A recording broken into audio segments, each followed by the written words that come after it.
It's a slightly unsettling thought, isn't it? That moment you wonder if a security camera caught that awkward stumble or, that muttered comment you made. Yeah, it happens to us all, I think. But what happens when those same, ever-watchful lenses record something truly dark, something criminal, and the person doing it has no idea? Exactly. That's really the core of what we're diving into today. Yeah, this deep dive focuses on three pretty chilling cases. Cases where unsuspecting killers, criminals, they were ultimately caught. And it was thanks to the silent witness of surveillance footage. hmm We'll explore how these recordings became, well, the crucial piece of evidence, how they revealed the truth hiding behind, some carefully constructed lies. We've got three really distinct scenarios lined up for you today. Each one highlights the remarkable power and sometimes disturbing power of surveillance tech in cracking serious crime. Right. You'll see how what might look like just ordinary moments caught on video, how they became the absolute key to understanding these, well, horrific events. Okay, let's start in England. June 2021. Imagine this. A frantic 911 call. A distressed woman in a quiet seaside town. And her discovery. Just awful. Yeah. A body. And, unbelievably, it was headless. Just shocking. The victim was identified as Mikun Chong. She also went by Deborah Chong. And she hadn't been seen alive for, about 2 weeks? That's right. And what's interesting, or maybe suspicious, right from the start, is the involvement of this woman, Gemma Mitchell. She seemed helpful initially. How? Well, she actually reported Deborah missing, claiming she was staying with family down near the coast somewhere. Okay. But here's where things start to feel a bit off, right? Gemma and Deborah, they were reportedly quite close. They even did spiritual sessions together in Deborah's garden. Yeah, very close. But something about Gemma's story, it just didn't quite add up for the police. There was no actual trace of Deborah having left her home at all. It makes you wonder, doesn't it, how quickly a seemingly small detail and inconsistency can just raise that red flag for investigators. Precisely. And then the surveillance footage starts to paint a very, very different picture. Ah, here we go, the cameras. So June 11th, Gemma is seen on camera leaving her own place. She's got one suitcase with her. Okay, one suitcase. Normal enough, maybe. But later that same day, the cameras catch her coming back. And now she's carrying two suitcases. And they look, well, significantly heavier. Whoa, okay. Two heavy suitcases. That immediately makes you ask, what happened in between? What's in the second bag? Exactly. Then, fast forward a bit, June 26th, more footage. This time, it shows Gemma putting a suitcase into a rented car. A rental car. And where's she going? She drives towards Salcombe, which is, the exact same seaside town where Deborah's body was eventually found. Oh, man, it's like watching puzzle pieces click into place, but it's just grim. And the details just keep piling up from the cameras and, well, other witnesses. On her drive back from Salcombe, Gemma actually gets a flat tire. Seriously? Like just bad luck or... Well, the repairman who helped her out, he later told police he remembered a really peculiar smell coming from the car. A smell? Oh, no. Okay, that's bad. It gets weirder. After she returns the rental car, she's even caught on camera stashing that same suitcase, the heavy one, presumably on the roof of a neighbor's shed. On the neighbor's shed roof. Why? Just trying to hide it temporarily? It seems that way. It's quite amazing, really, how many different stages of this whole terrible event were just inadvertently recorded. Shows how even careful plans can just fall apart when there are cameras everywhere. So it wasn't long before the police showed up at her house? No, not long at all. They arrested her. And the investigation dug up even more damning stuff, like a forged will. A forged will? In whose name? Deborah's name. The victim. And guess who the beneficiaries were? Let me guess. Gemma. Gemma and her mother. To the tune of about $800,000. Wow. Okay, the motive becomes pretty clear there. What did Gemma say when they questioned her? Mostly no comment. Over and over. Especially when they asked about that smell in the car or, about Deborah's body. But with all that footage? Exactly.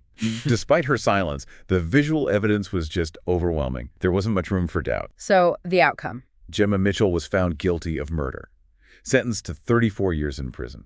It's just such a stark example of how everyday security cameras, things we walk past all the time, can capture these undeniable details, the details that completely unravel a lie. Incredible. Okay, let's shift gears. Case number 2 takes us across the globe. Auckland, New Zealand, November 2018. Right. This involves Grace Mullane. She was a young British backpacker, just 21, on what should have been the trip of a lifetime. Yeah, I remember this case. She was keeping in touch with her family, right, as she traveled. She was. Checked into a hostel in Auckland. Everything seemed normal. Then, December 1st, she goes on a date. A guy she met on Tinder, Jesse Kempson. That's the one. And she even sent her family a picture that day. A Christmas tree, I think. Yeah, and that was the last time they heard from her. It's heartbreaking, isn't it? How a simple, happy moment like sharing a photo just becomes this awful marker. It really is. And the shift from, excitement to worry was incredibly fast. It was her birthday coming up. Right, and when she didn't reply to birthday messages. Her family knew something was wrong. They reported her missing on December 5th. And the Auckland police started retracing her steps, which, in a modern city like Auckland. Means CCTV footage. Lots of it. Exactly. And the footage was incredibly detailed. It documented Grace and Jesse's date almost minute by minute. What did it show? They met near Sky City, walked around, went to a couple of bars, Mexican Seth, the Bluestone Room. We even know Grace texted a friend, said she was having a good time. So it seemed okay at first. It did. Then, about 9:40 p.m., they're seen leaving the last bar, holding hands, heading towards Jesse's apartment building. And that's the last time anyone saw Grace alive, captured on camera. That's the last visual confirmation. But the cameras kept rolling on Jesse. And crucially, his digital activity, his phone, provided another layer of just damning evidence. Okay, what did they find there? The day after Grace disappeared, his phone records show these really disturbing Google searches. Like what? Things like pornography, searching for extra-large bags, rigor mortis, Odd. hot as fire, carpet cleaner, even ways to cremate remains. Wow. Okay, that's premeditated sounding almost, or extreme panic. Did this start right after she disappeared? The timeline suggests it started very soon after she was last seen entering his apartment building. Then, the next morning, he's on camera again, physically buying stuff. What kind of stuff? Cleaning supplies. Yeah. And a large suitcase. A large suitcase. Yeah. Just like the first case. This is chillingly similar in some ways. It is, and it gets even more disturbing. Later that same morning, he rents a car. But before renting the car, he Googled flesh-eating birds and vultures in New Zealand. He Googled what? Flesh-eating birds. Why? Presumably thinking about how to dispose of a body in a remote area. And then, after renting the car and doing those searches, he went on another Tinder date. He went on another date. The day after Grace disappeared. After searching for body disposal methods. That's almost incomprehensible. It's incredibly callous.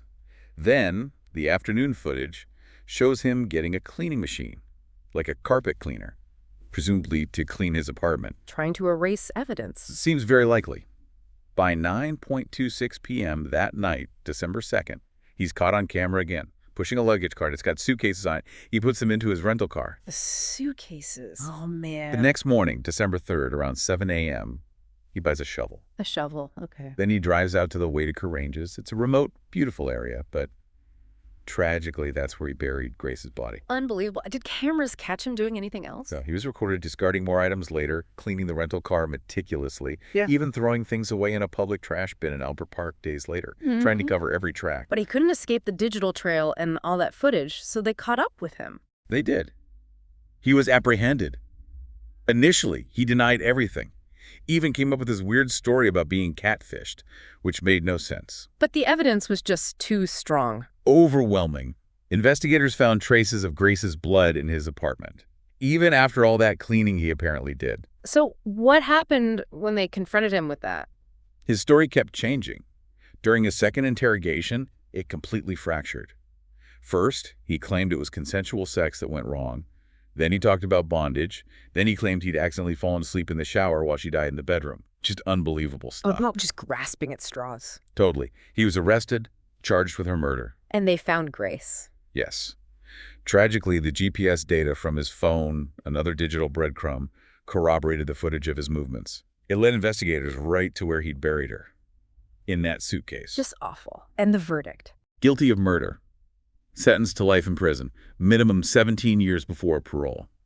It's such a stark case, isn't it? How this whole network of surveillance, cameras, digital data just meticulously pieced together an undeniable timeline, both physical actions and digital thoughts almost. An undeniable, horrifying timeline. Okay, let's move to our final case. This one is truly heartbreaking. January 2022, New Mexico. Yeah, this one's tough. It started with another 911 call, but this time It was from people who were dumpster diving. And what did they find? The unthinkable. A newborn baby, Hmm. alive, Wow. but, in a trash bag. The umbilical cord was still attached. Oh my God, alive in a dumpster. Alive. What started as just a gruesome discovery quickly turned into a rescue. The witnesses said they heard faint whimpering, faint cries coming from the bag. Thank goodness they found him. But how did he get there? Again, surveillance. Again, surveillance footage was absolutely key. Earlier footage showed a white car pulling up to that specific dumpster. And the driver. The driver was identified as an 18-year-old named Alexis Avila. It just makes you pause, thinking about the moments leading up to that. What decisions were made inside that car, only to be captured by a silent camera? What did the footage actually show her doing? It recorded Alexis getting out, placing a black trash bag inside the dumpster. And inside that bag, her newborn baby, wrapped only in a towel. Just a towel. In January, in New Mexico, it must have been freezing. Exactly. She left him there, completely defenseless, in the cold, in the dark, for 6 hours. 6 hours. 6 long hours, and then she just drove away. The footage shows her callously leaving. And then, thankfully, later footage shows the dumpster divers finding the baby and rescuing him. The contrast is just stark. Her actions versus their actions. How did the police track her down? They traced the car from the footage. When they questioned Alexis, the detective initially took a very calm, sort of non-judgmental approach, trying to get her to talk. And what did she say? Well, her first statements were just demonstrably false. She claimed she didn't even know she was pregnant.